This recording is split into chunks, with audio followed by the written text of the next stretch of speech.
Does it seem to you guys like the priorities of the human race might be a little bit whacked? Definitely.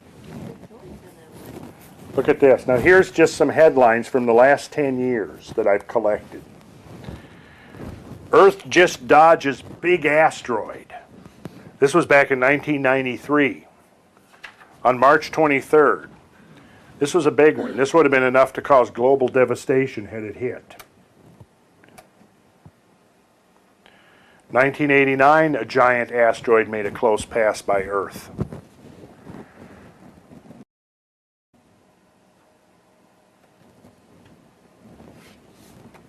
In the year 2000, the report came out that 9 objects have come close to Earth since 1991.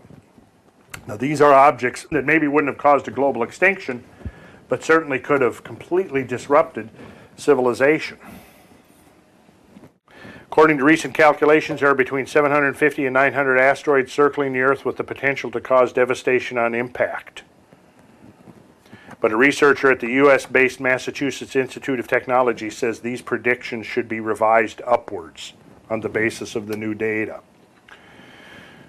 On Saturday, the 23rd of December, it was reported that another asteroid made a close approach to Earth. 150 feet. So 150 feet, what does that make it the size of? Tunguska, right? I've seen all those. The guy who hasn't seen them is sleeping. Why don't we go back to the X where we stopped last time? The reason I said is because I just think this stuff is so important that, you know, it's like, I don't think we could actually see it enough.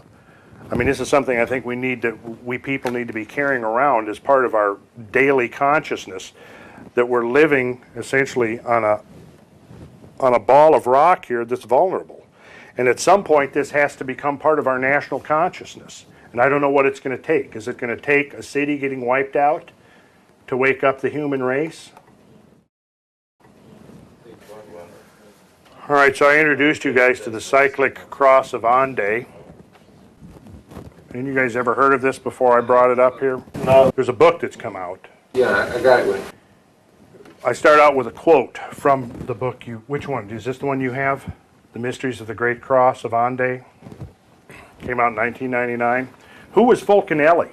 He was an alchemist. Probably the only alchemist in the 20th century to complete the great work. Another day. What is eschatology? Eschatology. That's the study of the end of the world. The Fulcanelli affair. Now, the Fulcanelli affair, I'll tell you, before we get into this, I'll briefly give you the synopsis of the Fulcanelli affair. Back in the early 1920s, there was an occult group. Well, from the turn of the century to the early 1920s, there was an occult group in Paris, met regularly in Paris. One of the individuals associated with this was an alchemist. We don't know his real name. He had several students that were associated with him. One student was by the name of Eugene Kennelly. In 1921 or 1922, this alchemist, whose name was not known, presented a manuscript to his student, Eugene Kennelly. Actually, 2 manuscripts. One of them was entitled The Mystery of the Cathedrals, and the other was entitled The Dwellings of the Philosophers. In the first one, he expounded on the idea that the cathedrals were textbooks of alchemical science, and proceeded to give several keys to interpreting or decoding the cathedrals as textbooks in alchemical science. The other was an analysis of the houses, the dwellings that alchemists throughout the centuries in Europe had actually lived in and built for themselves, and had incorporated alchemical symbolism into the design and ornamentation of their dwellings. Hence the title, The Dwelling of the Philosophers. So he presented to Kennelly these manuscripts. Author's name is listed as Fulcanelli, and he then disappeared. No one heard from him for approximately 15, 16 years. In 1937, there was an assistant to Jacques Heilbronner, who was one of the leading European nuclear physicists of the time, by a man by the name of Jacques Bergier, who later collaborated on a book with a British journalist named Lewis Powles called The Morning of the Magicians. Bergier was in the laboratory working regularly, and he recounts how from time to time this tall, stately gentleman, very distinguished, would come in and converse with Heilbronner about very esoteric matters. He didn't know who this man was. Well, one time Heilbronner was not there. This man shows up at the door. So Bergier has the opportunity to sit and converse with him for a short period of time, during which this mysterious visitor proceeds to tell him information about nuclear physics that supposedly only 3 people in the world knew about. Then proceeded to tell him that the alchemists knew certain of these secrets and had known them for centuries. Then he proceeded to tell him certain information and give him specific things that later turned out to be true. So anyways, Bergier became convinced from a number of reasons that the man that he was talking to was none other than Fulcanelli. Well, there was enough interest in this man and the belief that he was the author of these books that the OSS, at the conclusion of the war, actually spent about 5 years looking for the man, because they were trying to find anybody who had advanced knowledge of nuclear physics, because essentially they wanted to recruit them for America's, incipient nuclear program. Well, they never found Fulcanelli, so they finally eventually gave up, I think around the late 49 or 50, maybe 48, somewhere in there. Anyways, after this man presents himself to Bergier, he once again disappears. In the mid-50s, Cannelli, who's now himself an elderly man, oh, by the way, Fulcanelli, at the time that he gave his manuscripts to Cannelli, was described by Cannelli as being an elderly man in his late 70s. Okay, in the mid-1950s, Cannelli is contacted by someone and told to go to a certain villa in Spain. He goes to this villa, and while there, who does he encounter? Fulcanelli. However, Fulcanelli has changed somewhat. Fulcanelli, he says, now appears to be a man in his mid-40s. Now, bear in mind, at this point, Fulcanelli would be some, 115 or 120 years old, something in that range. Cannelli reported that this villa was being used as a meeting for this order of alchemists. Well, after this meeting, Cannelli never heard from Fulcanelli again. He maintained the truth of this. I think Cannelli died himself in the late 70s, mid-70s, I've forgotten the exact year. In any case, even up to his deathbed, he maintained that the whole scenario was true. As he was laying there dying, he insisted that the whole story of Fulcanelli was true. So this is what came to be known essentially as the Fulcanelli affair. Okay, now let's get back to the story here. This was a book that came out in 1999 on a monument in southern France, right on the border of Spain in the Basque region. And the authors are talking about here, the Fulcanelli affair would be of interest only to specialists of occult history and abnormal psychology, except for the singular mystery of the extra chapter added to the 1957 edition of Les Mystères. The second edition included a new chapter entitled The Cyclic Cross of Hendaye. The Hendaye chapter is perhaps the single most astounding esoteric work in Western history. It offers proof that alchemy is connected to eschatology, or the timing of the end of the world. And it offers the conclusion that a double catastrophe is imminent. This was the photograph that appeared in the 1957 edition of Fulcanelli's work. And this is the Hendaye stone, or Cyclic Cross of Hendaye. Here's a photograph that I took in 1989. And the cross is surmounted, it surmounts a pedestal of 4 sides. And you can see on this side, we have an elliptical shaped or egg-shaped form with a cross in the middle, dividing it into 4, right? This should be a familiar symbol or image to you guys at this point. We've encountered this, the idea of the ellipse, the idea of the egg, the idea of the fourfold division of the... When we talk about ellipses, what thing in nature describes perfect ellipses? Orbits. Orbits of the planet. Orbits of planets, orbits of comets, orbits. Anything orbiting. Here we have the fourfold division, and then what do we have in each of the quadrants? The letter A, or actually a facsimile of the letter A. It's actually an alchemical symbol for the alembic vitrum, which is the container in which the great work takes place. The transmutation takes place within the alembic vitrum. In alchemical symbology, this letter A, which has a twofold meaning in this context, the 4 ages of the world, but also the alembic vitrum. And essentially, if you look at this close, you'll see that there's a V in there. That's exactly right. That's exactly right. The little V, you can see it there, the little V.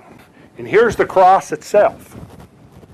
On one side, and can anybody make out the letters on it? I-N-R-I. We talked about that 2 weeks ago. What is I-N-R-I? Isn't that what was on the cross for Jesus? Yes. It was on the cross of Jesus, right? Jesus, in the Greek spelling, started with an I, with an iota, Jesus. Nazarenos, he was Jesus of Nazareth, or actually Jesus the Nazarene. Rex Judorum. Rex means king, Judorum, the king of Jews or king of Judea. So that's what the cross said in its exoteric interpretation. But there was an esoteric interpretation. Who remembers what it was? Igni, Natura, Renovator, Integra. Igni means what? Fire. Igni, Natura, Renovator, Integra. Through fire, nature is wholly or entirely renewed. That's the esoteric or alchemical or hermetic meaning of I-N-R-I. Now, look at this particular, I took this picture specifically juxtaposing the cross upon the sundial clock. An image of the passage of time, right?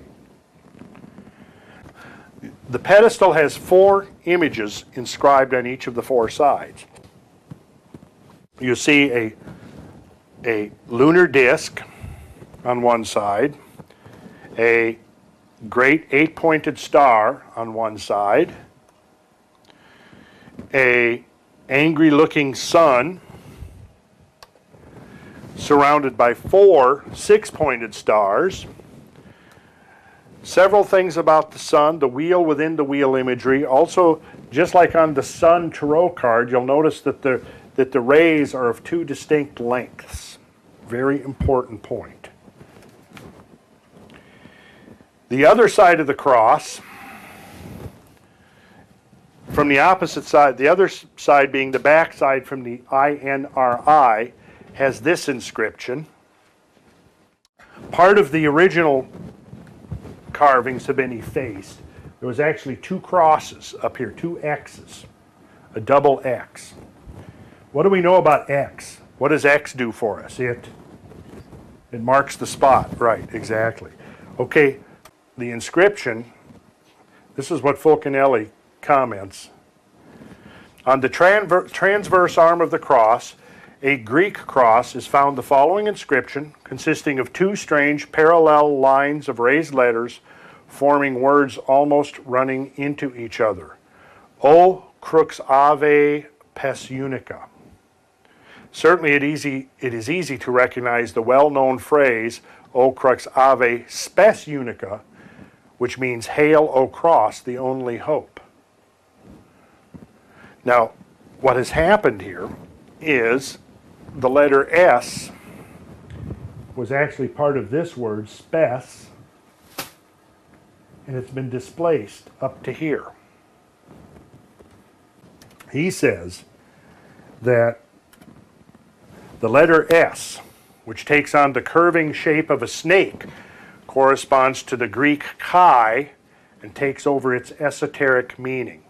It is the helicoidal track of the sun, having arrived at the zenith of its curve across space at the time of the cyclic catastrophe. Notice he uses the term cyclic catastrophe. It is a theoretical image of the beast of the apocalypse, of the dragon, which on the days of judgment spews out fire and brimstone on macrocosmic creation. Thanks to the symbolic value of the letter S displaced on purpose, we understand that the inscription must be translated in secret language, that is to say, in the language of the gods or the language of the birds, and that the meaning must be found with the help of the rules of diplomacy. So what does all that mean?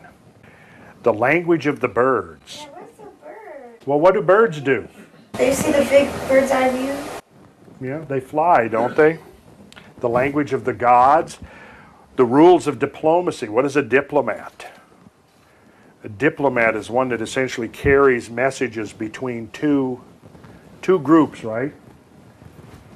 Okay, so what is the language of the diplomats that he's talking about here? Well, he gets into a translation of this. He says that several authors, particularly Grasset d'Orsay, in his analysis of the Song de Polyphile published by the Revue Britannica, have given these sufficiently clearly to make it unnecessary for me to repeat them. We shall then read in French the language of the diplomats, the Latin just as it is written. Now, this is actually an alchemical code that he's referring to. It has its roots in Kabbalah, if you've heard or know about the Kabbalah. In this way, we obtained the following strange announcement. I'll not try to say it in French, but in English, it translates, it is written that life takes refuge in a single space. And we learn that a country exists where death cannot reach man at the terrible time of the double cataclysm. As for the geographical location of the promised land from which the elite will take part in the return of the golden age, it is up to us to find it.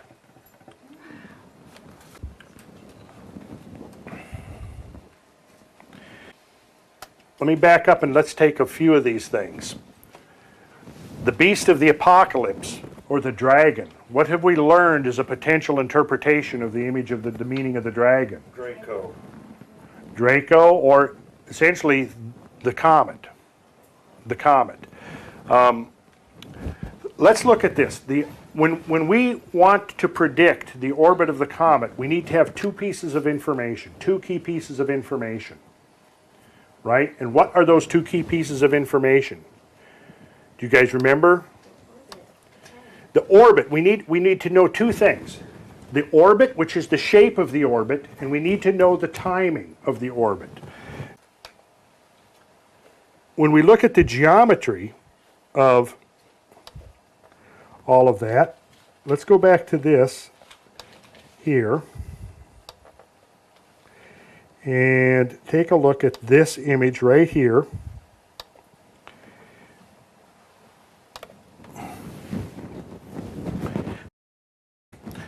These are what are known as the orbital elements.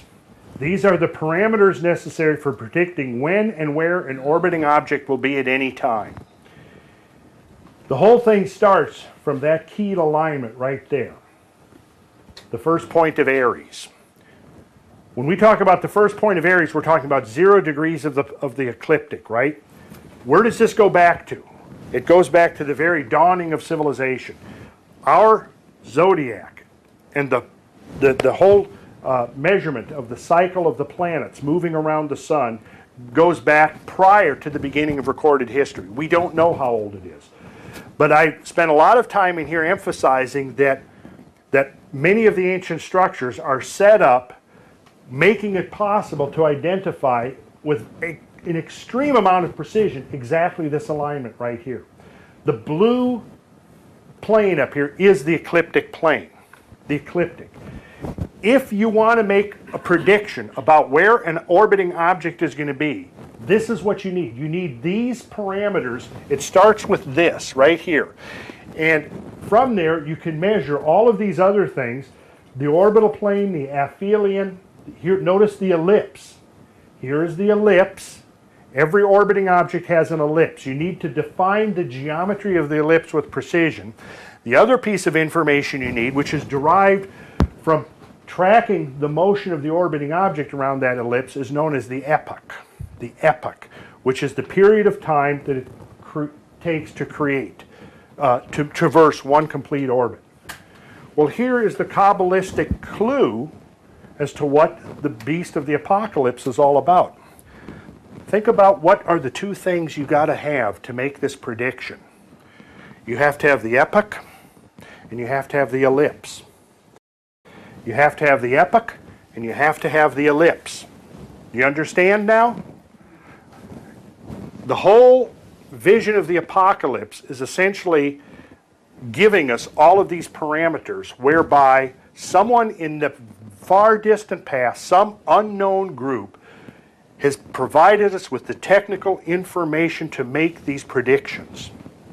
They have laid out across the entire face of the globe a mechanism whereby we can insert ourselves into this system with a high degree of accuracy, lacking highly advanced technological means. Start to bring it to We're almost. Since we're running out of time, let me finish up with Fulcanelli, or not really finish up, but give you the rest of the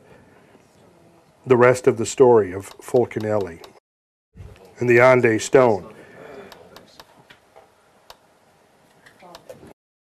So the Hendaye stone. Now, why do the authors of this book think that the chapter that was inserted into Fulcanelli's work, The Mystery of the Cathedrals, in 1957, why do they think that's so important?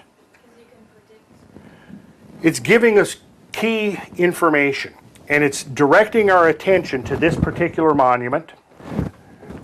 Not only is it the monument itself, it's where it is geographically on the earth is of significance. It's in Hendaye, France. Hendaye, Hendaye, Hendaye. Now, Hendaye sounds very much like the Spanish pronunciation for what? Mountains. You ever heard of some mountains? The Hendaye Mountains. So, there was a book written that came out in 1980 by a man by the name of Kenneth Rayner Johnson called The Fulcanelli Phenomena. It had an epilogue in it written by a man by the name of Paul Meverill. In the book you were talking about, the authors in there talk about trying to track down this Paul Meverill and conclude that he's a fictitious character, that there is, whoever he is, that's not his real name. But he came into what the book says is that he was an engineer by profession who had a lifelong interest in Fulcanelli, alchemy, and other occult subjects. He wrote an afterword to the book that was basically about the Fulcanelli phenomena. His afterword dealt with the last chapter of Fulcanelli's book, and it dealt with the Hendaye stone. This is what he says. This book is ultimately about Fulcanelli, and it is perhaps fitting to conclude where he completed his great statement in Le Mystère des Cathedrals at Hendaye. In so doing, we shall not presume to expand his alchemical commentary, but rather to lift a corner of the veil obscuring a vehicle of that teaching. The Cyclic cross at Hendaye is a statement in stone about the stone and a record of the fact of success in the great work by an unknown man. Simultaneously, it is an observation upon the nature and timing of tremendous world events involving yet another kind of stone.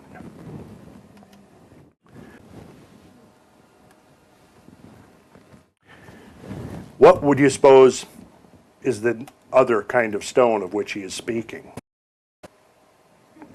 Well, once it's understood that the prima material, the first, considered to be the first mystery of alchemy, is the substance upon which the work takes place, the thing that all alchemists have refused to name.